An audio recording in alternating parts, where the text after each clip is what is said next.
Can I just say this? Where's Aaron when you need him? Man, I could really use his efforts right now.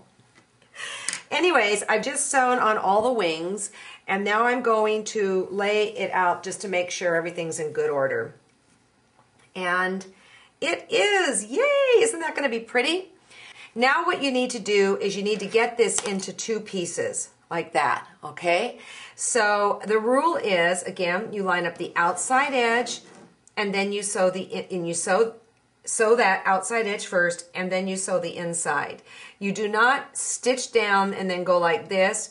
You sew this by lining this up, again, this outside edge, and then coming down and back stitching on the dot, and do this on both sides. I'm sewing on my horn table right now, and I love it because it has this extension here that's making this taping even possible. Okay, now that I've sewn the two sides together, again, I want to make sure that I can see the background. You don't want to have overstitched. But I'm going to want to now get these two pieces exactly lined up, and then stitch. If they're not exactly lined up, the center of your star will never ever be right. So I use extra fine glass head pins. There are many different brands on the market, but you want extra fine glass head pins, and if it hurts you to pay for them, you've got the right ones. What I'm going to do, this is the seam, is I'm going to fold these together, and they fold together nicely because I did not overstitch. And I'm going to do my peek and tuck, peek and pin technique. I'm going to open this up, and I'm going to make sure that I can see the lines are exactly perfect together. You know, this is unlike when you have seams going in opposite directions. So I then pin a 1/16 of an inch before and a 1/16 of an inch after, and I pin exactly where I'll be stitching. You know, I've done this on the quilt show before, so I use this technique a lot. Then I'm going to gently, gently, gently open it up and make sure that the line is going exactly across. You can see it's like that. If it's not exactly right, then you need to stop and repin.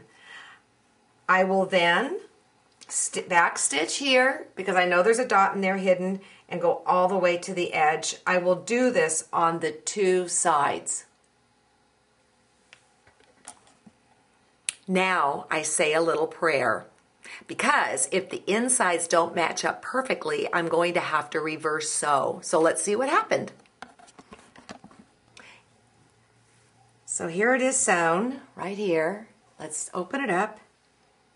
Yay! They exactly go together. Woohoo!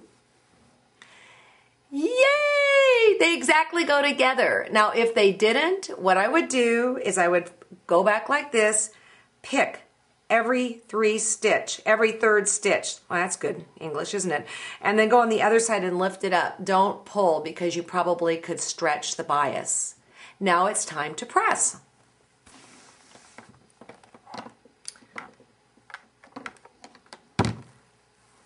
Again, hard, firm surface.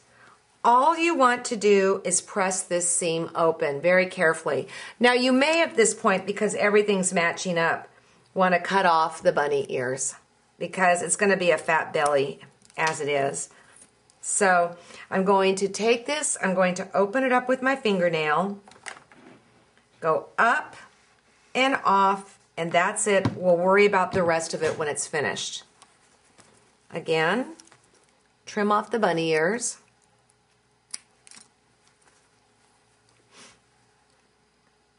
Open it up with my fingernail. Up, off, and there you go. Okie dokie.